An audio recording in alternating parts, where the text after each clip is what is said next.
Bismillahirrahmanirrahim. Elhamdülillahi Rabbil alemin. Vessalatu vesselamu ala Resulillah ve ba'd. Esselamu aleyküm ve rahmetullahi ve berekatuhu.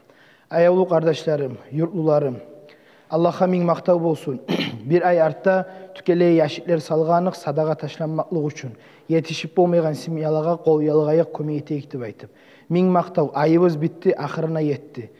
Yaşitlerini açıp şondan aldıq akça 11.300 manat çıktı. O başka adam eşitmedi, eşitip şonu özünden Allah için et verip koy soydu. Başka katın işi sütte koştu. Allah'a maqtav şu alğan akçanı siz bergen, siz salğan yaşitliye sadaqanı boldurduk şu produktolağa, şu alım alıp Allah için de baytıp sadaqa etmek için. Elhamdülillah yetişip ahırına geldik, hali öleşe turabız. Barakallah, köp sağ olunuz, Allah kabul etsin bizinle sizinle etken sadaqalarınızı, kulluklarınızı. Velhamdülillahi Rabbil alemin.